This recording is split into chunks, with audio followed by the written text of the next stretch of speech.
Hello, everybody. Jared Foils, and it's time for another episode of Netflix and Chill.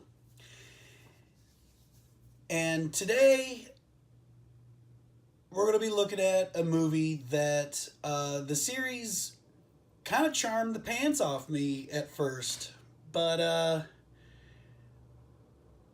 like an old relationship, it started to get stale and it's not as it's not as exciting anymore as it once was.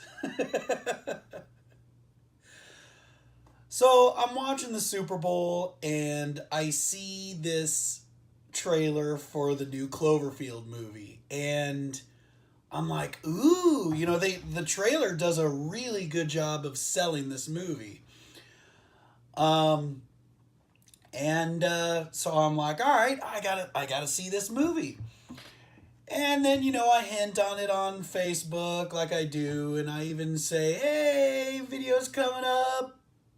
I said that last week. So I apologize for my tardiness, but hey, better late than never anyway, right? Okay, so let's get on with it. Um, Cloverfield Paradox is the story. I guess it's the story of where the Cloverfield monsters. Yeah. Apparently that was alluded to toward the end of the movie was monsters, like multiple. Uh, so I I guess this means that there's gonna be another sequel, which I'm just no longer I can't be excited for it anymore. At least not anymore. Um, but so anyway, the um, the premise is this: the world is like 5 years away from running out of energy, right? So I guess NASA um, comes up with this idea to test an infinite source of power in orbit. Yeah, okay. So what it's doing in orbit and how it will help the earth is beyond me. But so they're down to the red wire on this thing cuz they take like 2 years in orbit, with trial and error, all indicated in a montage too. It's not like, um it's not like you actually got to see them trying and failing and trying and failing. Um, uh, and and the worst part about it is that this movie like jumped the shark. It ruined its own plot in the first 5 minutes. Okay, um, they show this news program with this guy who looked an awful lot like J.J. Abrams, to be honest. I'm going to be completely honest. In fact, you know what? Hold on a second while I look up that IMDb. Oh, hell, what do you know? J.J. Abrams wasn't the director. Who knew? I could have swore that was J.J. Abrams. Huh. Oh, J.J. Abrams was the producer. Okay. Whatever. Oh, okay. Yeah, no, I was wrong too about that. That was Donal Logue. Um, but anyway, he's on this news story talking about how he's basically foreshadowing the entire movie. Right? He says they're up there firing a proton accelerator, and you know what that does, folks? It rips hole in space time, and what we're going to see then is like monsters and demons from from another dimension. Oh well, okay. Well, that guy just explains everything. Done. Ah, it is it was so poorly made, and like I said, it should have been a movie about them, um, trying to get this power source to work for 2 years. No, they zip through that 2 years in a montage, right? They get it to work, and then what happens is the station and them are now lost in space and dimensions. So they're just trying to get back to their dimension.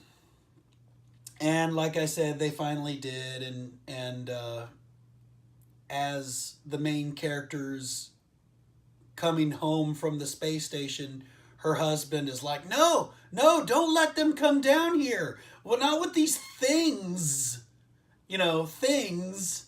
And they show the capsule flying down, and and that's whenever one of the monsters' heads popped up and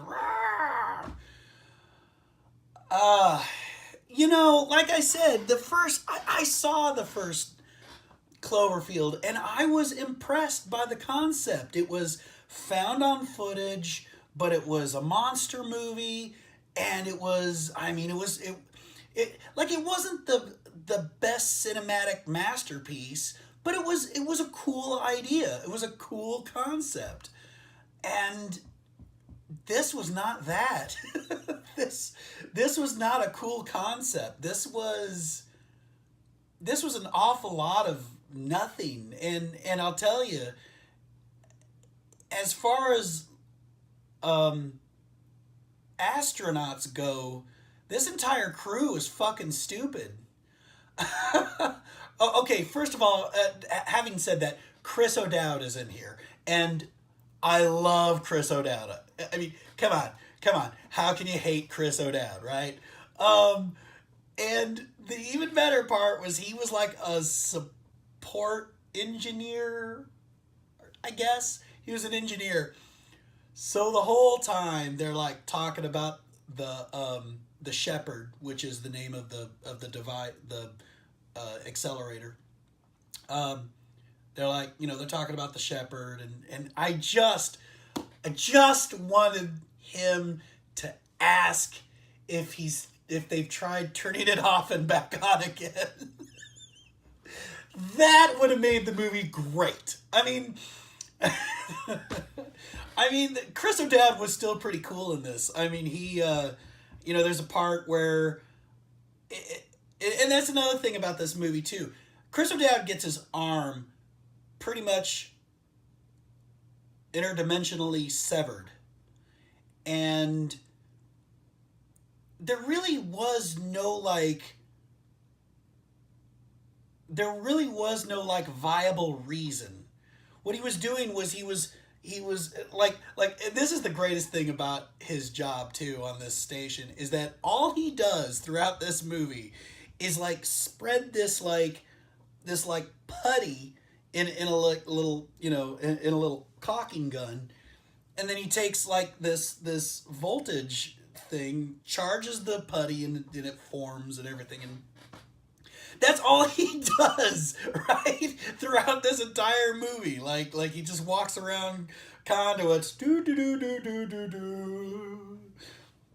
Okay, done. It's like,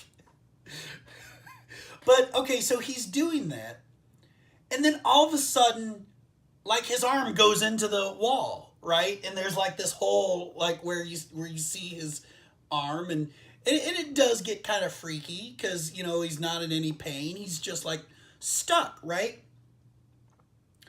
And somehow two people go to pull him out, and that's whenever his arm gets severed. And then his arm shows up, literally crawling the corridor. Right. I mean, moments like that were kind of cool, I suppose, but it wasn't enough to save this movie. This movie was just, it was just weird, man. It was just so weird. It was just so, like, nothing. All right. So they're in another, okay, here's another thing. All right. So they're in a, so they're in another dimension, and that's whenever you find out that the first, or that the main character, Hamilton, got, I guess she had kids that died, but they didn't really say how they died. Or maybe they did and I just stopped paying attention because, God, this movie was not great. Well, not good at all. And and she's like, I need to see my babies. I need to go down there. Even though they had told her that she already has an interdimensional doppelganger already down there. She already down on Earth, already there. So by her going down there, it would just create an even worse paradox. And it's like, you don't need to be a rocket scientist to know this. Yet, here are these astronauts, literal rocket scientists, that are fucking stupid. Like, they don't realize that's going on. And then there's, O'Dowd's character, Mundy, who suggests that they, like, shut off the oxygen, pump the whole station full of oxygen, right? And then and then do something that's highly explosive. What's the worst that could happen, right? Oh my God. Seriously, as scientists, as literal rocket scientists, they should know this stuff. No, this was just a ragtag team from, like, a whole bunch of different countries that was, like, just half-assing it. God, it was just so stupid. So stupid. So yeah, J.J. Abrams produced it, and Julius Ona? Yeah, I've never heard of him. Oh yeah. And when you know it, if you go to IMDb, the banner for Cloverfield Paradox is Mundy in his arm. Yeah. Go figure, huh? Wow. Yeah, I mean, I would have, they shouldn't have put that dude in there talking about the paradox, because, like I said, that ruined the movie. And they could have spent, the movie showing them trying to get the shepherd to work. But no, this became Lost in Interdimensional Space.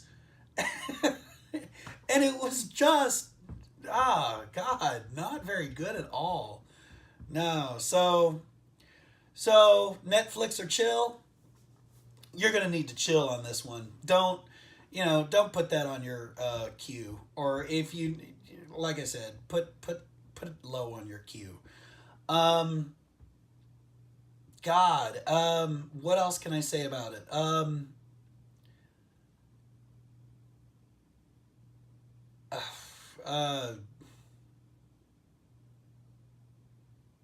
Yeah, no. There's really nothing that I can say about this movie, because there's nothing to this movie. It's nothing. It's a whole lot of nothing, and it's disappointing, because I loved the first Cloverfield. I need to just go find that. But anyway, sorry for the boring review, but a thumbs up, please. Let me know what you thought in the comments below. Find me on Facebook. I'll also put that in the description. I actually haven't been doing that the last couple of weeks, so I apologize for that.